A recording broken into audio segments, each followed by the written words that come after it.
Welcome to the Next Level Show. As you see, it's only me on the show today.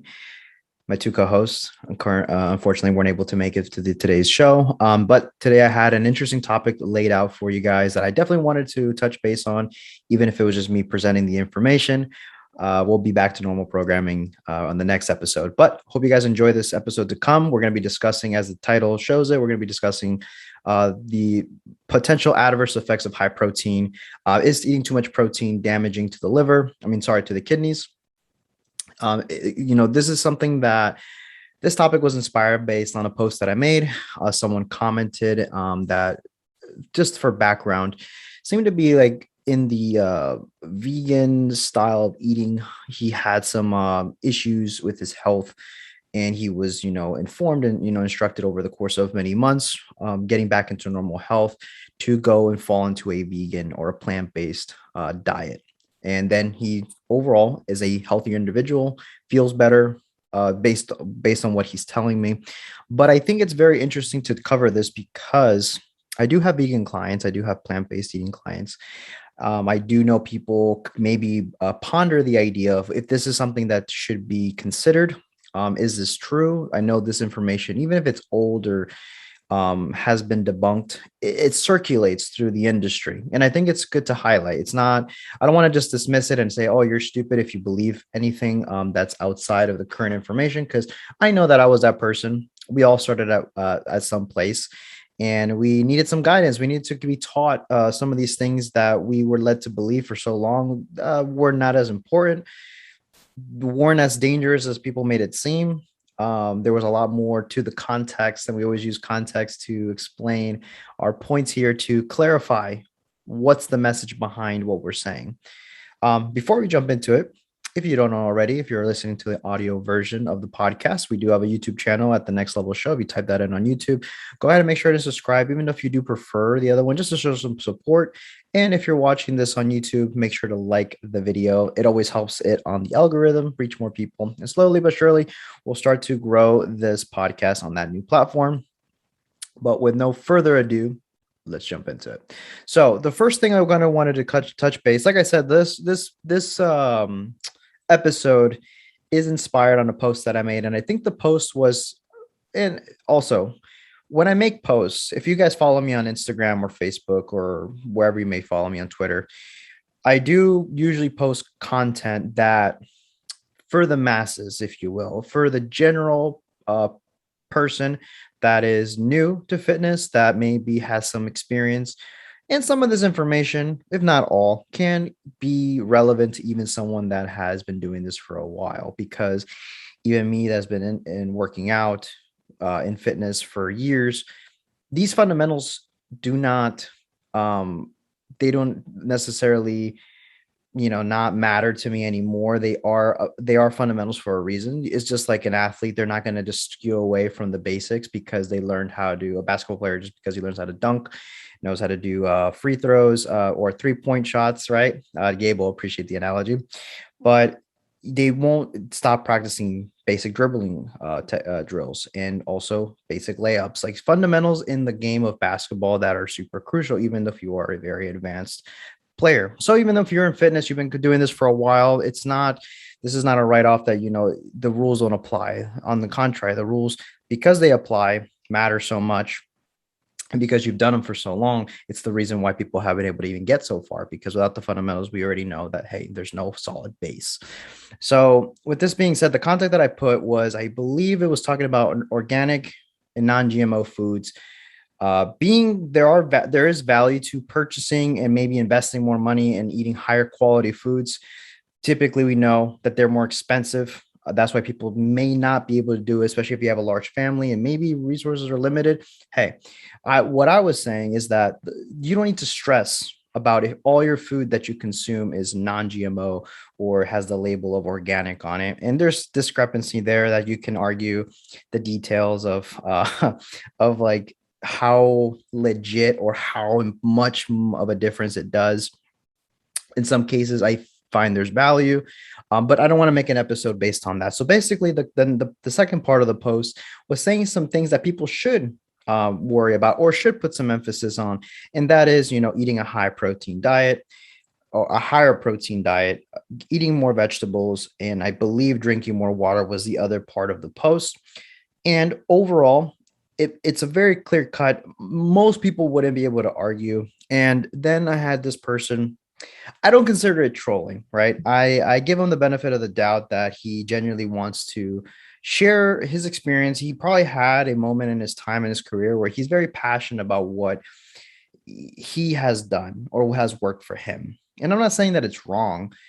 In some cases, I was because there was a lot of back and forth, and I had other trainers that also chimed in because this is the thing. I know that his background is not coaching people, and this is when I have to be very clear when addressing conversations such as this because we've discussed on the show many times that there is no one way to this fitness thing, right? There's no one size fits all approach when it comes to diet, when it comes to exercise, when it comes to recommendations. Even there are general rules. There are principles, if you will, that do have tremendous value and can be applied to a majority of people. And when you're working with someone, in this case, me working with individuals, I have to figure out what works for them because what may be working great for this one client may be very challenging or just completely out of reach for the other person. So we have to meet them in the middle of where they're at. In this case of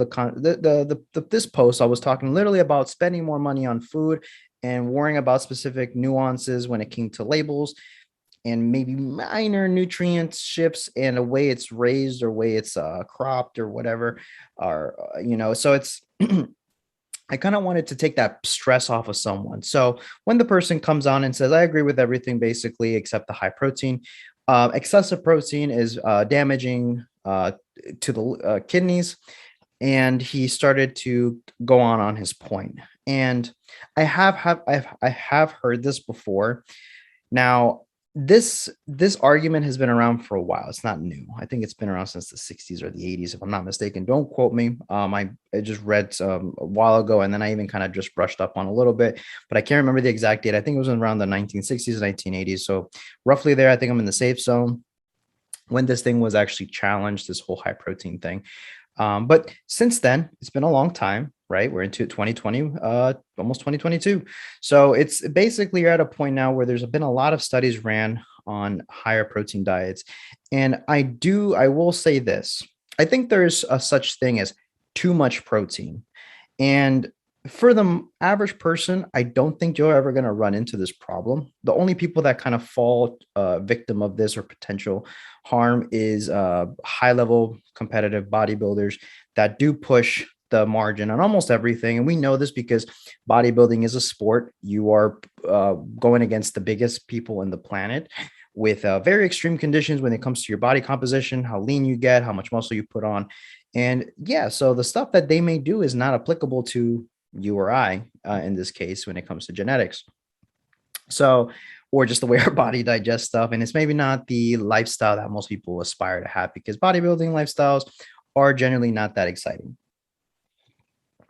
Just enjoying some coffee while I'm at this. Why not, right? So, to kind of go back on point when it comes to high, I think there is a case that you can have too much protein.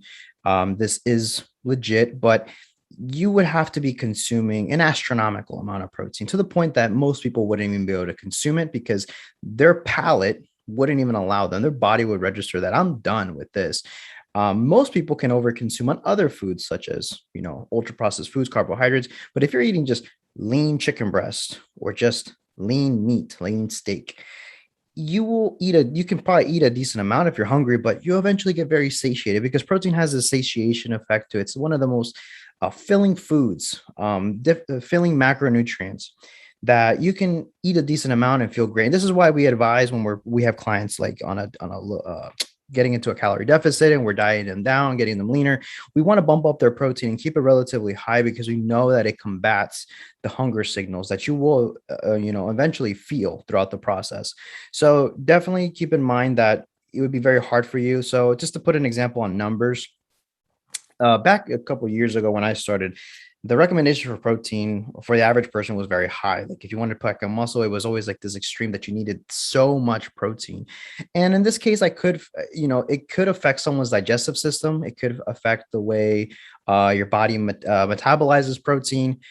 But like I said, you would have to be consuming a lot for a very long period of time and really fighting against your body's natural instinct of what it wants to do to potentially uh, damage your kidneys, right? So they have ran studies. There are healthier ranges, and I will get into that. What's more of a reasonable approach when it comes to protein. Uh, but overall, it's not something I would definitely worry about when it comes to this. For the examples that I would use before I forget, I lose my chain of thought, right? For someone like me, I'm around 170 right now, 170 pounds, and I'm relatively lean. Now, before the recommendation used to be take your body weight, in this case is 170, let's say, and you would times it by two times, right? So you're talking about, and this is on the low end. I know people have pushed like 3 times per pound of body weight. That's equals to about 340 grams of protein. Now, that is a lot of freaking protein. You would have to think that that's a lot of chicken. Quite frankly, the point that I'd probably throw up, right? So that is a very high end of protein. Now, maybe if I was on some type of a drug or anabolics that was allowing my body to be on that high end of building muscle and processing that, even then, though, you don't need that much protein. I think that is a complete waste of calories. You're talking about, I'm even going to do the math here in front of you guys. So I said about 340 grams, and let's just see how many calories that is. So that's about 1,300 calories, over 1,300 calories in just protein alone. So that has a significant amount. So um, definitely don't need to eat that much, especially if you're a female that's 150 pounds. You're talking about like 300 grams of protein. And I know for my ladies, typically the ones that struggle a little bit with getting protein because it is very filling and it's not usually the most. I don't know a lot of women that just love to eat meat like a lot. Like just like I love steak and I love eating 12 ounces, right? It's a lot of food, especially if you're even smaller than that. So I don't agree with the advice that was given before, but since then also stuff has been supporting that, you can still have a quote unquote high protein diet, but it's not to the extreme that we thought before. Now, um, clarified, does this damage your kidneys? I'm going to be citing some points that PhD Dr. Lane Norton made a post about this, and he kind of broke down the study in a more digestible way for his audience. And I kind of looked at this. He had a little bit of the sites linked on to that post. It's an older post, but I went back and I checked it out just to kind of refresh myself on the more important things I wanted to discuss. So shout out to Lane Norton. He's a PhD in actually protein synthesis. I believe that's his actual background. So, and the guy has also worked with a lot of people, thousands of people throughout his career. So this is also where I want to make a point that I think that the argument that this guy that was making on the Facebook post, he has no experience with working everyday people. He just is going based on his own personal experience. Now, I'm not going to poke fun at him, but he also didn't have the most reputable um presentation as far as the way, because this is I don't want to pick on someone, but if you're going to come and make this claim about strength and muscle, but you don't look the part, it's hard to argue with this, right? I know a lot of just everyday everyday people have a much bigger frame or just a more proportionate muscular frame. So I'm not going to pick on him, but just to kind of put the context why I was kind of just like over this conversation, even though I'm trying to look objectively, he probably wasn't meaning anything, no harm behind it. But back to the point that Lane Norton just made a post about, if high protein was damaging to your kidneys, is something to even worry about. We discussed that maybe having too much protein may be actually not good, but I don't think even then there's anything conclusive that's damaging your kidneys. You may experience a lot of bloat and gas and just, you're going to the bathroom a lot, or maybe even holding you from going to the bathroom a lot because you're constipated. And then there's times that you want to just reduce the protein. That's just, I think, a natural instinct. And this is information that I came across even just a couple of years ago in my own personal journey. So the study that he ran, back on point, right, to Lane Norton's thing, he ran an 8-week study on the effects, and overall, it was just to find the effects on blood lipid levels and also kidney function with a two group study. And I want to say it was about 8 people per group, relatively healthy. So they try to find it as level playing field as we can. Now, I also will clarify this was an 8-week study. Don't don't take it to heart either. These are things that they just run studies at this length. Maybe it's about 8 to 16 weeks. It's very hard to map out what it's going to be for a long time, but just bear with it for the sake of the study. It was about an 8-week study, and there were people that were working out. They were just having, more of a moderate level, just lower end protein, moderate level, and then a more of a high protein. So I believe it was kind of pushing that upper like 1 to 1.5 grams per pound of body weight for an individual, which is a decent amount of protein depending on who you are. And they ran the study, and basically what they came out at the other end of it was they didn't see any negative effects to kidney function, right? There was no, and blood lipid levels actually looked like they improved. That people overall fell into it were healthier at the end of the study. They had better markers, right? So the whole misconception that it has an adverse effect to your organs, having high protein, quote unquote high protein, is going to be negative to your organs. And that's just one example out of many. I just don't have time to cite everything. It would be a lot of stuff. And if you do have any questions, just reach out to me on Instagram at John Alva Fitness. You can shoot me a message, say that you listened to this episode, and I'll be gladly to get you some more information so you can kind of read up on it.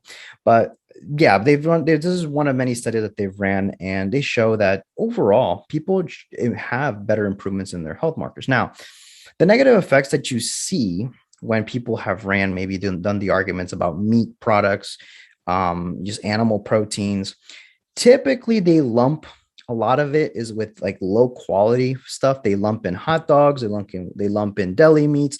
They're not lumping in high protein foods like coming from, grass fed, grass finished meats, or just conventional meat. Overall for across the board. So you're getting a lot of this lumped information to skew a bias of maybe someone that's trying to advocate why meat is technically bad, or why we don't even need that much protein to build muscle and to live healthy and blah, blah, blah.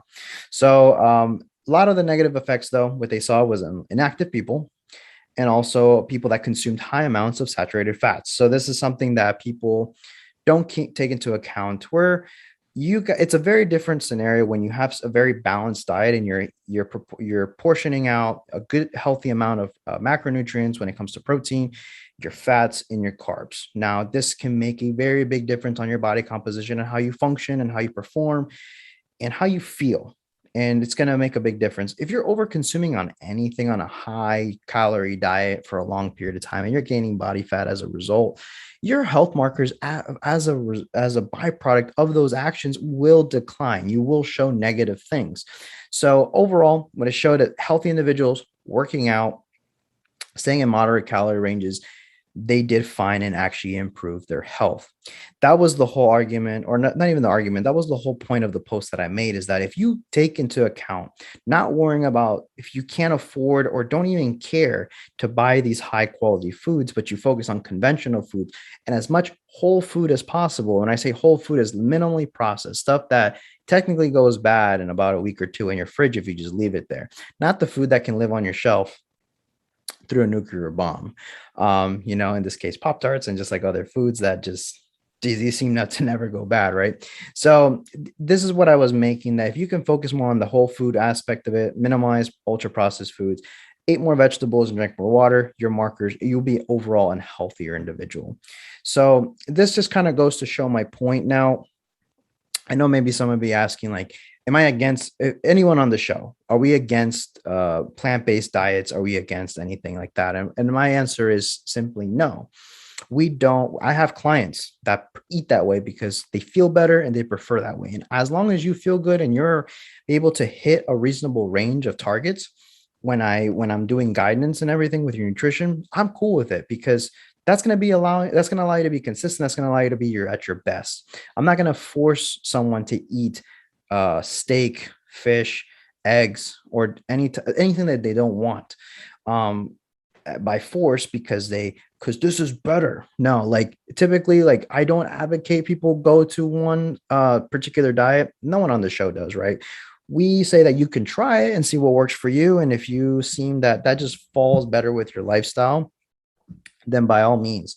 I prefer a way of eating personally that you can go in and out of these things. If you want to cut out meat for like a couple of days and just really focus on high vegetable, a lot of fruits and a lot of stuff that you normally just don't get because it takes a lot more planning, then I'm all for it. Because I think there's actually tremendous health benefits from giving your body a break from certain things. So there is value in all these different diets. I think that for the most part, if you're a healthy individual with no uh, predisposition to something, you should be fine. And obviously, consult with your doctor if you're thinking about doing something more extreme or more radical.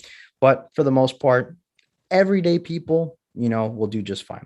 In this case, the guy that was arguing this point, he had gone through a lot of, I believe, an autoimmune issue with some gut health and just having a lot of problems.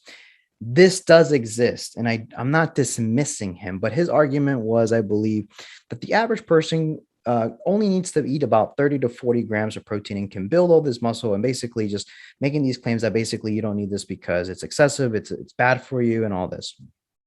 And that's just quite frankly not true.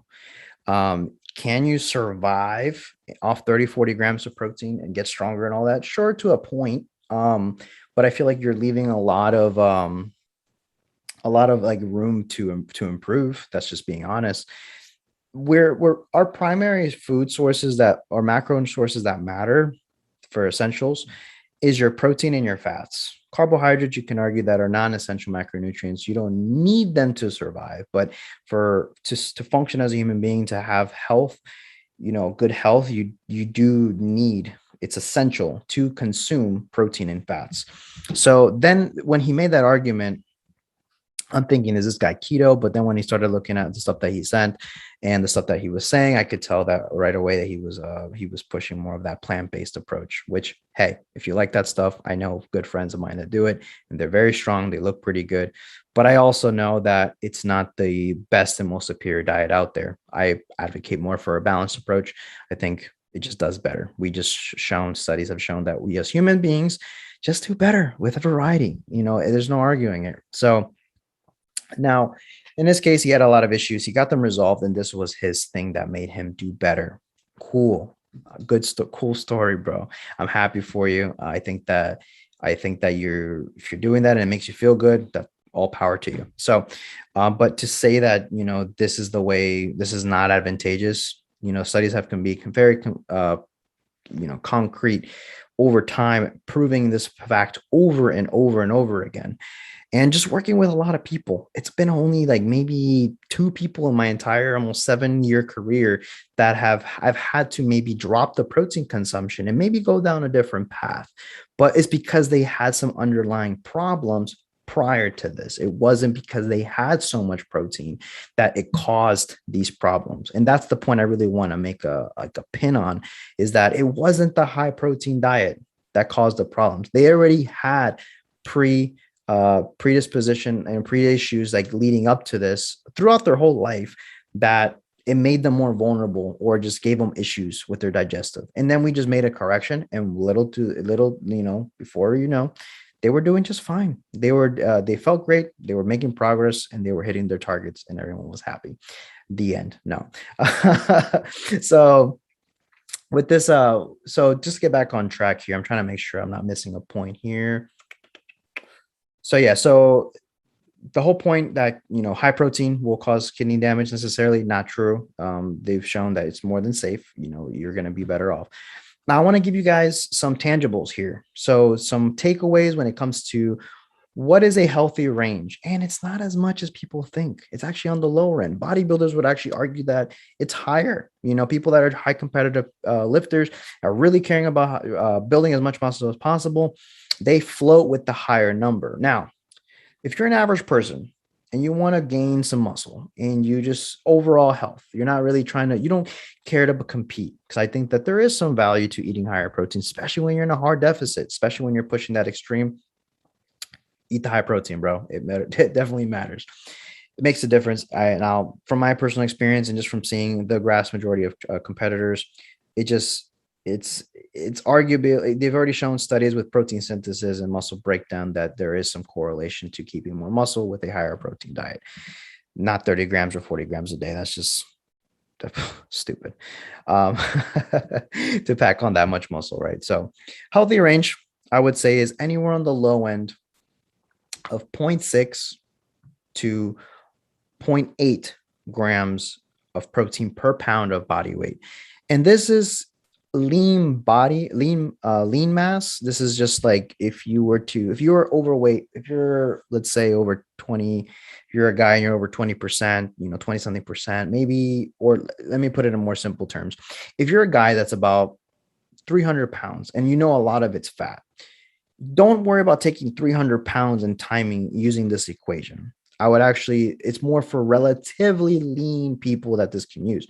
If you are someone that's severely overweight using this metric, then you would want to figure out what your lean mass is approximately and use that number. And that would be more appropriate, because I know some of you might be over 200 pounds and thinking that's just way too much protein. I can't do this. I totally understand. Don't freak out. We may this something to take into account. This is I got you guys. No worries. So yeah, so you don't need that much protein overall. 0.6 to 0.8 is on the moderate range. Now, I will say this, I would actually push for low end 0.6, which some people just function better like this, to about 1 gram per pound of body weight. If you're a relatively lean individual, is more than enough protein overall to build and to sustain. Some cases you'll hear other coaches say that it's about 1.5 grams times per pound of body weight for if you're someone that's cutting. This has value. Between 1 and 1.5, it's more than enough, honestly. Anything more than that, it is a little bit much to be consistent with. It's a lot of food. And you may just not feel the best. So some people just notice between the 0.6 to 1 gram do phenomenal. They feel great. They can hit their targets very consistently. And for most clients, I actually shoot for about 1 gram for the most part. Not because I care if they hit that 1 gram all the time, but because I know how easy it is to undereat protein. I've worked with a lot of people. I see the pattern. It's very easy to miss your protein targets and kind of get your calories from somewhere else that's more accessible, cheaper, tastes better. For example, carbs in most cases for people just fall for it. And it's a good source of food, right? It just tastes delicious. So you can eat a lot more pasta, let's say, at a higher volume than eating a lot of lean protein. It's just easier to eat a lot more of. So I always shoot for a higher range. Even for my ladies, because I account for the fact that you may be under, but you'll still be in a good protein range. Now, I do believe in eating in ranges. I don't believe in eating in set numbers for the average person. You don't need to be super precise to make goals or to hit your goals. I'm sorry. So this is just something I wanted to highlight, that aim for about 1 gram and you'd be more than safe for the average person. And even if you're under, you typically are within a good range of adequate nutrition, good for muscle recovery, muscle building, so on and so forth. So that's a takeaway for someone that's asking, what is an ideal range? He argued that was even excessive. And the quite matter, it's not that much. You can actually hit, if you go from a 0.6 to a 0.8 range, most people won't even need to supplement protein powder. This is usually how people get those higher numbers and higher targets, is that they're supplementing with protein powder, which I'm not against. I think that if you have extra money and it helps you stay on track, go for it.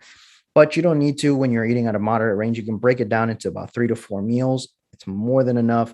It's not excessive. You don't need to be buying a bunch of protein, and you can hit your targets consistently and feel pretty good. Your digestive system is good. Your body's utilizing a lot of that food. So I do think that when you're eating just so much protein all the time, your body does become a little bit insensitive to it. It's not utilizing it as efficiently as it could.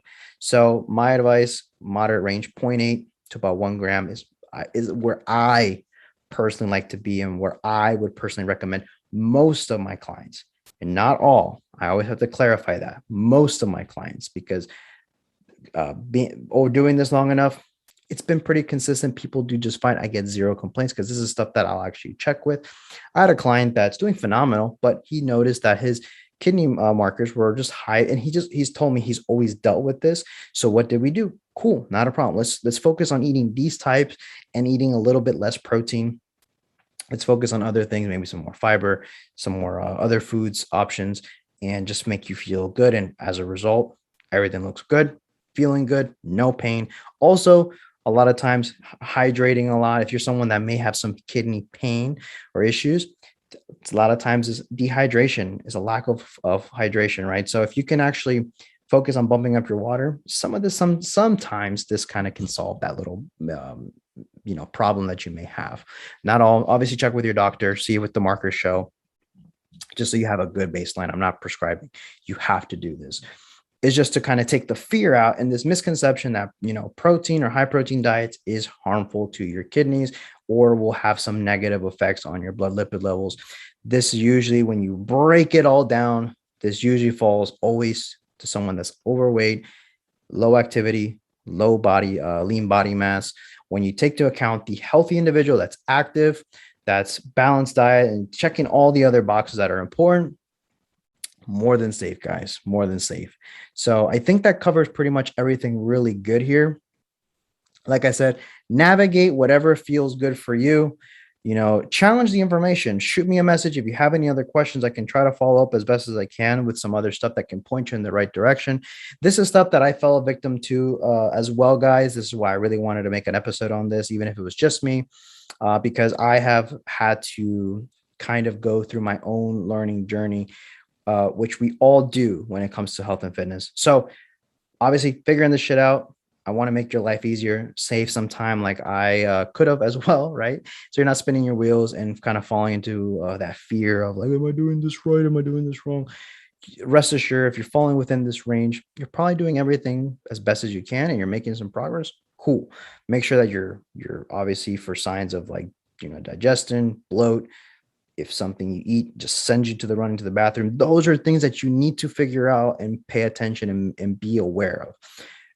But if you follow these guidelines, guys, I'm rest assured, I think that you'll be in the right hands. So with that being said, I don't have any dad jokes. Gabe's not here, so he usually covers like the little dad jokes at the end of the episode, and Mike with some amazing riddles. But with just me, sorry, you don't get that. So with that being said, I'll kind of just shamelessly plug, if you like this stuff, we are available. Like I said at the beginning of the episode, we are on YouTube. Go ahead and subscribe to the channel there. Hit the bell notification. Give the thumbs up to the video. It's free. It just helps us so much, guys. Just do it. And if you're listening to the audio version and you haven't yet, if this is your first time and you haven't yet, just subscribe to the audio version. If someone sends this to you, and hit a 5-star rating and review. This just helps us pose better on the algorithm so we can get in front of more people in the rankings in the podcast world, which is a massive world. So help us out. Right. So we're here for you guys. If you have any questions, shoot me a personal message or any of the guys at the Next Level Show Instagram page. My personal account is at John Alva Fitness. Gabe, he's at Prime and Glory. And Mike, he's at Mike Nillis PT. And until the next one.